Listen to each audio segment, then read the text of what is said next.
Our animals down here again from Massachusetts. So I want to tell you a little bit about all of our favorite friends here. First of all, my giant guinea pig. This looks like a guinea pig, and he's related to guinea pigs, but he's actually called a capybara. Capybaras come from South America. These guys love to swim, and they love the water. Today was the first day for this new kiddie pool, and he popped it already. He made a hole in it already again. So I think I'm going to have to get a supply of these things because it's only holding a little bit of water. These guys live in South America. They love to spend time in the water, and they're really well suited to it. They've got web toes so they can walk in the mud, and so they can swim through the water. And they have a head, which is a little bit like a hippopotamus, in that his eyes, his ears, and his nostrils are all up above the water line, and the rest of his body is under the water. So he can swim along, and nobody knows that he's there. This is Armig. Armig is about 1.5 years old. He's not full grown yet, but these animals get to be the world's largest rodent. He's probably about 80 pounds now, I'm just guessing, and he could get to be 100 to 180 pounds. So that is one big rat. Hey, he says, don't talk about me that way. Well, next I'd like to show you another animal that loves to spend time in the water. This is a little baby American alligator. Now, I love them at this size. Not only are they really cute, but they've got this beautiful coloration. They're black with yellow spots and lines. Now this is camouflage that they lose as they get older. So they won't have this coloration later on. And there are a number of types of animals that have camouflage that fades as they get older. Think of a deer with its a fawn has spots on it that fade away. Even lion cubs have faint spots that disappear as they get older. And that's to help them hide when they're young and vulnerable. Now we've got 3 of these little guys. We have Nippy, Chomper, and Bob. Bob, you are my favorite. Don't tell the others. That makes you happy, doesn't it? Yes. Now they had an unusual start. These little guys were found when somebody was selling them out of the trunk of their car in Providence, Rhode Island. You're not supposed to do that. And so the people were caught and arrested, and these little guys were taken away, and they came to live with us. Now it's kind of silly that somebody was thinking about buying them as a pet, because they just get to be too big. Right now, Bob is just about 1 foot long, but he's going to get much bigger than he is right now. I want to give you an idea how big he gets to be. Can you hold this for me? Thank you. Hold tight. This rope is the length of an alligator when it grows up. That's how big they can get to be. Whoa, that is a lot of Bobs. Look at that. He says, I better start eating right now. I don't think I'd want to wrestle one of those guys. Thanks. Now these animals are carnivores. Those are animals that eat meat. Unlike the capybara, which is an herbivore, that means it just eats plants. And you know, they have a head a little bit like the capybara and like a hippopotamus, and that their nostrils and eyes and ear slits are all up above the water line, and the rest of their body is hanging down underneath. And you can see that if you come over here and look at them in the tank afterwards to see how they swim along. All right, now we've got another type of reptile, and this comes from a different part of the world. It would come from the savannas of Africa. He is a python. And he's giving you a little example of what kind of python. They are a ball python. And they have the habit of rolling in a tight little ball if they're feeling shy. And he's stretching out now here as he relaxes a little bit. These would live in the savannas of Africa. And they've got this beautiful spotted coloration. This is his camouflage. It would look like the shadows in the grasses. It would help break up the shape of his body so he could hide. And they want to hide for 2 main reasons. They want to hide from the animals they want to eat, and they want to hide from the animals that want to eat them. It's a tough world out there, and if you're a wild animal, you can be sure there's somebody out there that's probably trying to eat you. Okay, well now I'd like to show you another kind of snake that's a little bit bigger. This one I'm holding here is about full grown. The ball python gets to be about 3 feet long. This is Slider. Slider is a boa constrictor, and he's only about half grown. They can get to be about 10 feet long. All of these reptiles are very active today because it is so warm. And this is just their kind of weather. Not mine, but it is theirs. Now, both of these types of snakes are constrictors, and that describes what they do to their food. Constrict means to tighten, and that's what they do to their food. Now, I hate to break it to you folks, they don't eat granola bars or apples, not even peanut butter sandwiches. They eat other animals, so they have to be able to catch them and kill them and eat them. So what they do is they wait till they come nearby. They grab them with their mouth, they wrap their body around the animal and squeeze it until it stops breathing and dies. That just takes a minute, and then when the animal is dead, then they'll swallow it whole. They never chew their food. They don't have teeth for chewing like we do. They swallow it whole. And Slider here can swallow something much bigger than his head. And the way he can do that is he can unhinge his jaw. It comes loose from his skull, pretty much just attached by the skin and the muscle. And his mouth can be very large. He can also keep breathing when his mouth is stuffed full because his windpipe sticks out like a straw. You'll see this little tube sticking out. That way the air can go around that animal he's eating, and he can keep breathing. Now, if you guys could do that, you could swallow a whole watermelon at once. I'd like to see you try that. Any volunteers? Anyone? Anyone? No? No? That wouldn't work. We have to chew our food carefully or we would choke. But they can swallow something quite large. And sometimes you can see a big lump in their stomach as they're digesting it. Slider here could swallow something about the size of 2 softballs put together. That's pretty big when you look at how small his head is. Now, is there anyone who's really not afraid of the snake and would like to come up and hold it? Don't just run all over me. Everybody at once. Slow down. Back up. Anybody? Do you want? Do you want? I think you want. You look perfect for it. You look like you're just meant for this. No, he says I'm not meant for that. Anybody? You want to try it? No? Anybody? No? Yeah? Yes. Come on up. I knew I'd have somebody. Come right around front. I know if I harassed you all enough, I'd get somebody. Right here, bud. Right here. All right. Okay, my friend. Come over here and stand on the trap door. What's your name? Okay, I'm going to put him right around your neck. There we go. You can put your hands right and hold him. You can hold him too. There you go. I'm going to help you because he's really active today. And you know what? Maybe we can get somebody else out here. This guy looks like he can handle more than one. You didn't know what you're getting yourself in for, did you? See? Here. Yeah. There, now you got 2 of them. Okay, Larry, you hold the other end of that. Now this other guy is a carpet python.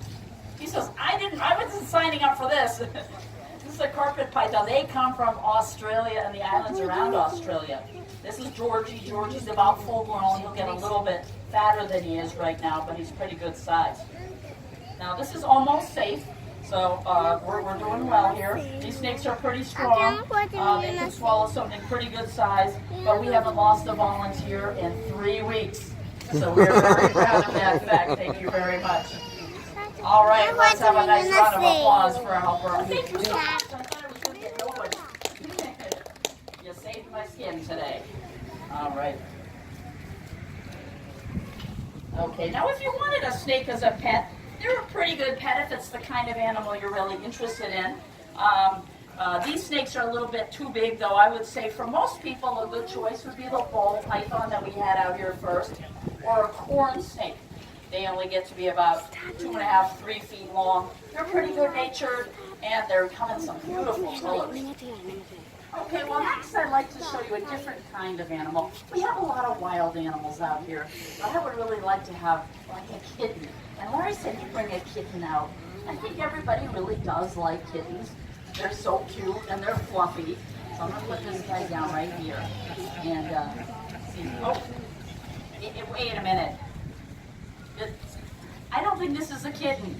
What is this? I was afraid you were going to say that. He said, yep, I'm a skunk. This is Otis. Otis is a striped skunk. There are a number of types of skunks in the world, but this is the kind that would live right around here, a striped skunk. Now, I did not go and grab him out of the woods. That wouldn't be very nice, and it wouldn't be very smart. If I grabbed a wild skunk, it would bite me. And what else would it do? It would spray. Now, this guy was raised, he was born in a zoo, and he was raised with a baby bottle along with his brother Beckett, who we also have. So he's pretty used to being around people and being handled by people. But if he were a wild skunk, he would spray. You know, every kind of wild animal has to have a way of staying safe from other animals. They have to be able to defend themselves. Some animals are good fighters. Some animals would climb trees to get to safety. Some can run really fast to get away from danger. Well, I think skunks have the most amazing form of defense of all. They don't have to get into a fight. They can just spray and run away. And that works very well for them. They have a scent gland underneath their tail and their body, and we all know what that smells like. It smells horrible. And so they can keep other animals away. They also have the opposite of camouflage. Camouflage helps you blend in and hide. Their coloring is coloring to make you see them. It's one of the few animals that lives around here that is bright white like that. They want you to see them at night, so that if you see them and you're sprayed, you always remember that coloring, that black and white, and you learn to stay away in the future. That is a warning color. Other animals that have warning colors are bees with their black and yellow stripes, and some kinds of poisonous animals as well. Now, we had an herbivore that eats plants and a carnivore that eats meat. A skunk is an omnivore, which is an animal that eats both meat and vegetation, like bears and raccoons. All right, I think I've got another black and white animal, staying with the theme. And I know this guy is full of energy today because of this heat. You be good to me, okay?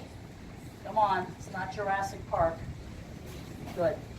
This is Reginald. Reginald is a black and white tegu lizard. They come from Argentina, which is in South America. Now, you might notice him sticking his tongue out at you as I walk by. He's not trying to be rude, but don't do that at school or you're going to get a trip to the principal's office. When he sticks his tongue out, he's flicking it in and out. Little particles from the air land on his tongue. He brings it back in his mouth, and then he smells what's on his tongue because he's got a special opening on the roof of his mouth. That way he knows where he is, what's going on, and if anybody here has a mouse in their pocket, he'll find it. Why'd you bring a mouse to the show? He says right there, right in that pocket, right there. We haven't had babies yet. No, so they are good at locating their food, and he would eat small animals. When they're young, they also like to eat fruit, but as they grow up, they like to eat pretty much just meat. Now, this kind of lizard spends its time down on the ground, unlike many lizards that climb up in the trees. And their form of defense, their way of protecting themselves, is that long tail. That is like a whip. And if an animal came up to try to grab him to eat him, he would try to run away. If he couldn't, he would slap them in the face with that tail. And that would hurt, and that might make them leave him alone. Now, these lizards are known to be pretty smart, and some people who keep them say they can learn to walk on a leash, they can be housebroken, and some of them can even learn to come when you call them. That's better than my dog. So I guess they could work out to be a pet. Right. Well, now, some people like these reptiles, some people like the mammals. We'll have another mammal out here. Mammals are all animals that have hair or fur on their body. Even the world's largest mammal, which are whales, have some hair. You're going to come out? This is not the world's largest mammal. This isn't even the, you're not, you go this way. Come here. Come here. Come this way first. Come over here. This is chipmunk. Chipmunk is a squirrel monkey. squirrel monkeys come from South and Central America. They live high up in the trees. They don't have to come down to the ground for anything. They're born, they find their food, their water, they play, they fight. Their whole family life is way up in the trees. Well, if you're going to live like that up in the trees, you better be a good climber. So she's very good at climbing, and these monkeys are also very good at leaping or jumping from place to place. And that's an important skill to have, because an animal could be chasing them through the trees, and they have to try to get away, and they might have to jump through the air to another tree. It's a long way down, so you better be a good jumper. All right, she's eating a grape there. Are you going to be able to show us how you climb? Kind of busy eating right now. I want to eat. Climb for us. She uses the thumbs on her hands, and she's also got thumbs on her feet, so she can grasp right on while she's climbing and while she's eating. What did I give you? I forgot. It's a banana sauce. There you go. I like that. She never knows what she gets up with. The other day she had a little bit of donut. She loves those Shady maple donuts. Who doesn't? Now, in the wild, they don't eat donuts. They eat all different kinds of foods. But their favorite food, like your favorite, they love to eat bugs. You don't like bugs? Have you ever tried them? She loves bugs. And a bowl full of crickets to her would be like a bowl full of candy bars to you. It doesn't get any better than that. And if you let her loose in her room, the first thing she does is she climbs up to the ceiling and looks around the edges for spiders. If she finds one, she grabs it, shoves it in her mouth. But she'd also eat a lot of other foods in the wild too. Small animals, fruit, and some leaves. Now this is a kind of wild animal that some people think they would like to have as a pet. But a monkey as a pet, in most cases, would be a terrible idea. Having a monkey in your house is kind of like a 2-year-old that never grows up. And a day of having a monkey would go like this. She would eat your crayons, she would rip up your books, she would pull everything out of the cupboards and throw it all over the floor, she would poop all over your house, and then she would bite your friends. So, if that sounds like fun, then you might be a little bit crazy. A monkey like this would really be better off in the wild or in the zoo with other monkeys. I do not know why she likes to rub fruit on her tail, but she likes to do that, particularly blueberries and grapes. I don't know if she's flavoring the grape or if she's conditioning her tail. She likes to do that. She gets very vigorous about it. All right. Now she's pretty little. How old do you think she is? How old? 2? Anybody else have a guess? 5. She's 19 years old. So she's got her driver's license. She's a pretty good driver. She can just reach the pedals. And she's going away to college this fall. So I'm going to miss her. You ready, little girl? All right. Now she's getting to be an old girl, but she's in very good shape. She could live into her 20s. I'll put her right here. And then next, I think we have, who are we going to have next? I thought Larry was going to bring somebody out next. I don't know. Ah, hey, what are you doing? You know you're a bird. You have wings. You're walking around on the ground like that. Come here, come here. This is Sully. Sully is a macaw. Macaws are the largest members of the parrot family. And this is called a blue and gold macaw. They're pretty simple, easy to remember names. Blue and gold macaw, scarlet macaw, green-winged macaw. Very often the names just come from the colors. And both the boys and the girls are the same bright colors, unlike most of the birds we have around here. They live high up in the trees in big flocks. And they have that big beak they use to crack open seeds and nuts, scoop up fruit, and they can dig clay off of cliffs to get the minerals they need to stay healthy. You know, their beak is so strong, they could crack open a walnut with one bite. We'd probably break our teeth if we tried to do that. Now, this is the kind of wild animal people do keep as pets. I wouldn't recommend them for most people. If you wanted a pet bird, I think a better choice would be a parakeet or a cockatiel, because they're smaller, they're quieter, they're easier to take care of. These birds are very loud, very demanding. They want your attention all the time. They also have a very big beak with a bad bite. So So they sometimes like just one person in the family, and they're not very nice to everybody else. And that doesn't always work out very well. Some reasons people do like these birds is because they're very intelligent. They can learn tricks, remember them their whole life. They can live a very long time, almost 80 years. And don't you stand there? And some of them can learn to talk. Sully can say hello, hi, goodbye. He says Paloma, which is my dog's name. And these birds can say any word in any language. It just depends on what sounds they hear. Hey, I think I got my pin cushion coming up here. You coming on up? I got secret treats for you today. I know there's some things you're going to like. Go ahead. This is Evander. Evander is an African crested porcupine. There's a porcupine that lives here in the United States as well. That's the North American porcupine, and it's a little bit different. This type is the African crested. We call that because of this crest of quills on his head. They've got this distinctive black and white coloring. They spend their time down on the ground, unlike the North American, which could be up in the trees. And these are quite a bit bigger and heavier. Now, these quills are modified hair. They're made out of the same stuff as our hair. And it's very thin up here on the top, and then they get to be long and pointy and sharp on the back. Now, do not worry. No kind of porcupine can shoot its quills out. I don't know who started that story, but many people do believe it. And you would have to touch the porcupine to get poked by them. They can't shoot them out. Otherwise, I would be giving you all shields here, so you'd be protected today.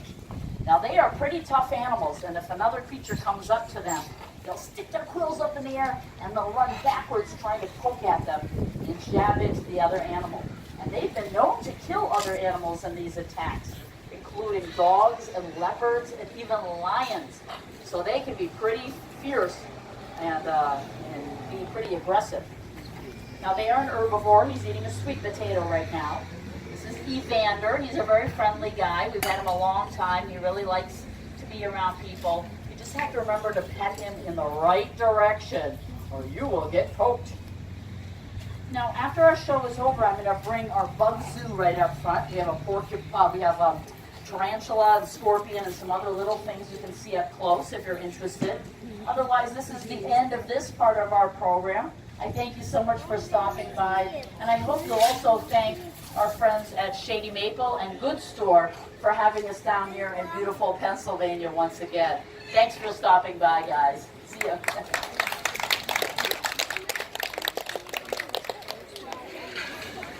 Дивіться сюди. Ілана. Що там?